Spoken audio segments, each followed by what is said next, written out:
Today, our guest is BNP Secretary General Mirza Fakhrul Alamgir. Welcome to our show. Thank you. We have seen the city corporation election in Dhaka recently.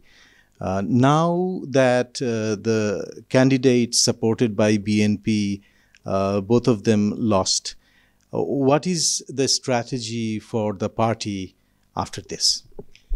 Frankly speaking, in Bangladesh, the institution of election is completely destroyed.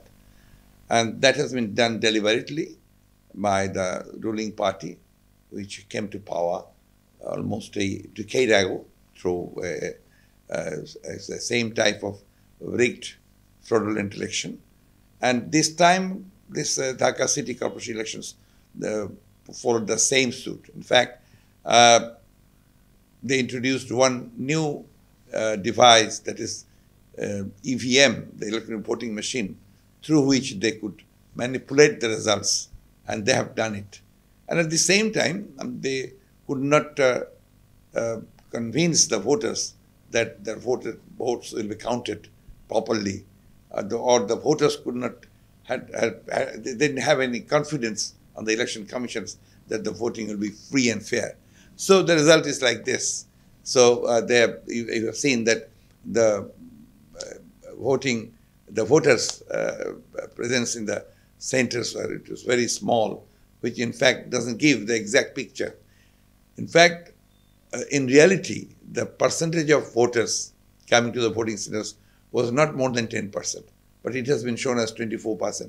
And even then, if that's also taken into account, then the ruling party candidates, they got around 15 to 8% votes, which doesn't even make a person legitimately elected as the mayor. So that problem is there. The main problem is that there is no democracy in this country now. The ruling party is ruling this country through totalitarian measures and its autocratic measures, and it has turned into a completely autocratic government. The political parties are not being given any democratic space here. The press is also gagged. The judiciary is also controlled by the government. So it's sort of they want to trying to introduce the one-party system, which they introduced in 1975, Bakshal, in a different manner, in a different color rather. So the main crisis in this country is now that the popular leader who fought for democracy throughout her life is the release of Begum Khadija, who is in turn now with false charges and convicted falsely. So a sort of political vengeance is working here, and the restoration of democracy. These are the two major crises we have now in front of us. So BNP is trying to mobilize the people for a sort of movement, popular movement, for these two challenges, making up the release of Begum Khadija and restoration of democracy. And at the same time, the election which was held in 2018, the election, in fact, it was done the night before the election day, and it was completely rigged using the entire state machinery. That election results should be nullified and a fresh election should be held under a neutral government and under a neutral election commission. That should be done here. As you mentioned, the turnout was very low in the recent election, the city corporation election. Some people, some analysts are saying that ordinary people, ordinary citizens are not much interested in politics anymore, either for the ruling party or for the opposition parties. They're much less interested, and that's why the turnout was low. That's the logic of those people who in fact, indirectly support this regime. Because what is the problem with the opposition parties? Opposition parties, they are trying their best. You know that almost 3.6 million people, they are accused by the ruling party, and they are going to the courts for that, and they have been arrested several times. And more than 500 of our workers and leaders, they have just disappeared. And there was enforced disappearances. A lot of people are killed. And myself, that I have got 86 cases against me. The chairperson of a party, Begum Khaleda, she has 35 cases against her. And all they call it criminal cases. And the allegations are very interesting. Because one allegation was that she burned buses, 3 buses, at 3 places at the same time, which is almost impossible. That is one of the cases. And against me, I burnt a garbage truck of the municipality. I threw bombs in the secretariat. These are the charges against us. So you understand that the main thing is political vengeance, and they want to rule this country, just creating a fear phobia amongst the people, amongst the citizens of the country, and the civil society, media. Everybody is afraid of telling the truth. Even the Facebook or the social media, they are afraid. In this country, that one law has been enacted that if you write anything against the government, you can be taken into custody and you can be charge-sheeted for that. And no bail will be given to you. So that's the problem here. The problem is if you go to the court, you will not get justice because they will control the judiciary. Even Begum Khaleda is entitled for bail. She is not being given bail just because of political vengeance.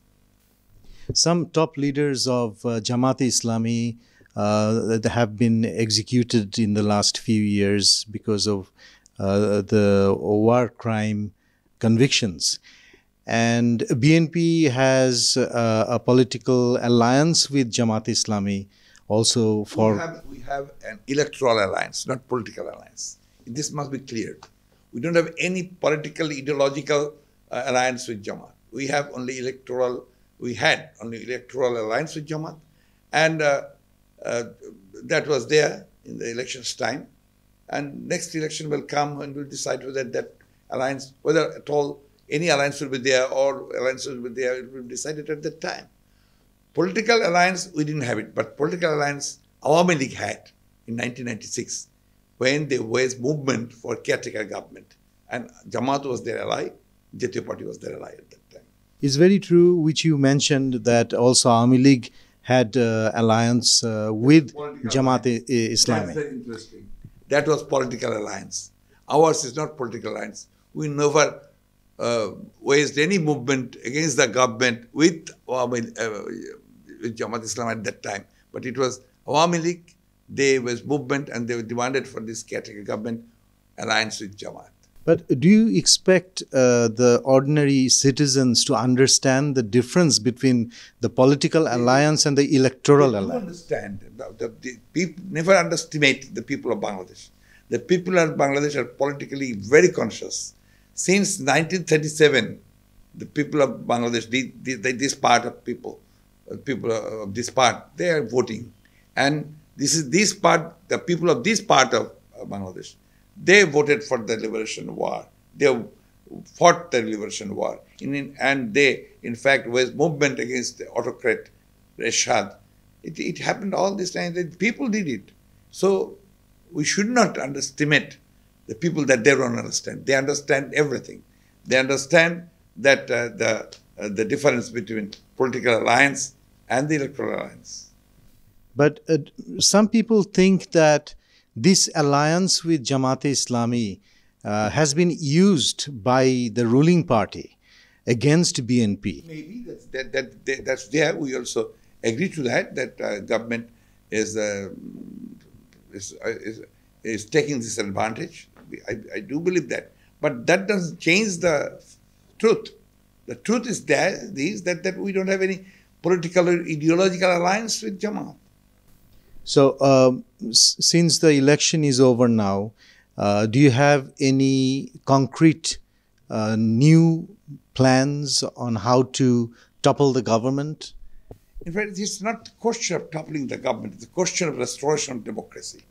We have been fighting for it. We fought for it in the past as well. And it was under the leadership of Begum Khaleda in 1990, Ershad was toppled. So this time also we believe that under the leadership of Begum Khalda Jia, we will be able to mobilize the people, reorganize the people, and the people will fight for their rights and restoration of democracy. Mirza Fakhrul Islam Alamgir, thank you so much for your time today. Thank you very much. Thank you very much for interviewing me, and I thank the people also through you.